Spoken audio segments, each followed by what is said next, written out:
Hawaii was isolated from human contact and was once home to thousands of wonderful, unique animals and plants that can only be found in Hawaii, including over 2,600 plants and over 70 unique birds.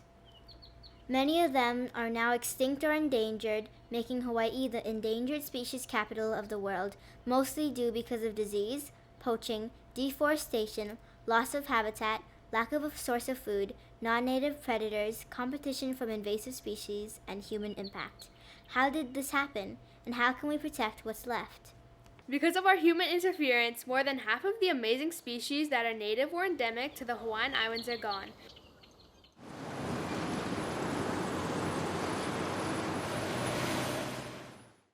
We spoke with the staff at Lyon Arboretum about the importance of the forest and its plant life to our native animals. So I know, again, your focus is on animals, but remember, plants are kind of like where everything starts. It all starts with you have to have somewhere to live and something to eat.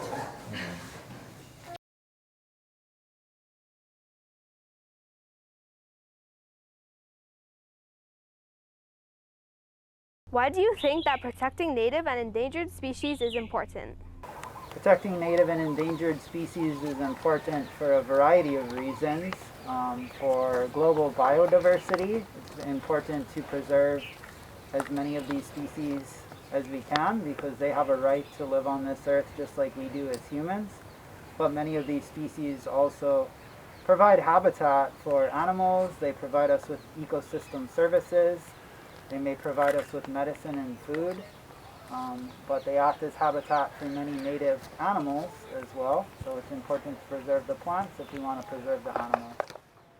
Mahalo to Molly Hageman and Jeremy Frank from the Bishop Museum, who shared some important specimens and a lot of info on many of our endangered and extinct species that once lived abundantly in our Hawaiian forests.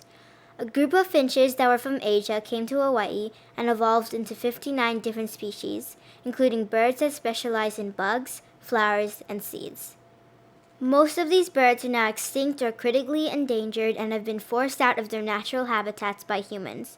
For example, the iiwi is mostly found in higher altitude forests, and the akialoa lived in the tropical lowlands. The amakihi lives in forests and shrublands at a wide range of elevations, and the apapane lives in rainforests, many of which have been cleared to make way for more homes or have been taken over by non-native plants. There are many species of insects in the world, millions, but each one is something unique, with nothing else quite like it. If a species goes extinct, it can never truly be replaced.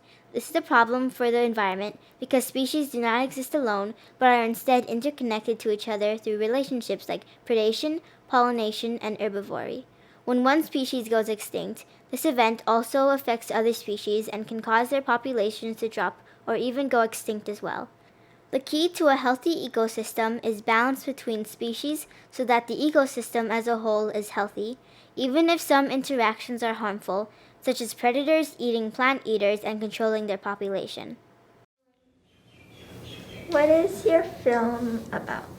So my film is called A Paradise Lost. It's a feature documentary, and it's the story of a rare Hawaiian bird that sued to save itself from becoming extinct. So there's a case known as Palila v. Hawaii, in which a bird, like a stuffed bird from the Bishop Museum, was brought to court, and it was the plaintiff in the case. So it is the first time an animal was used in a case and was the plaintiff. So the plaintiff is the person who is representing the lawsuit.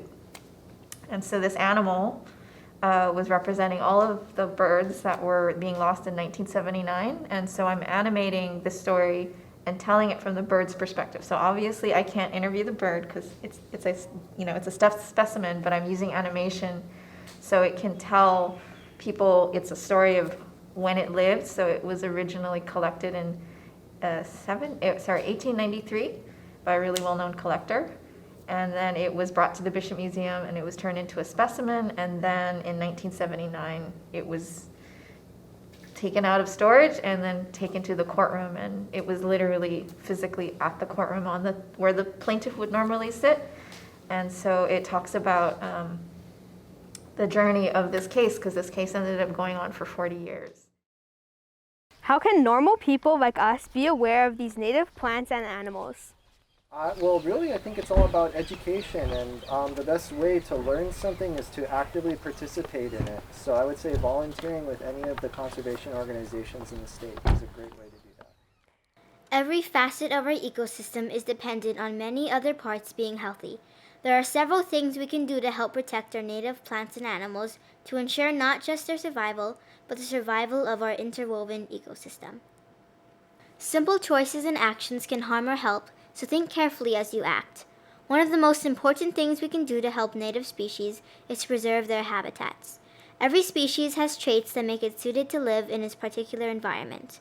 When humans change an environment by physically altering it or introducing species that weren't there before, it makes it harder for species in that environment to survive and can lead to them becoming endangered or extinct. Report concerns to them by calling 643 DLNR.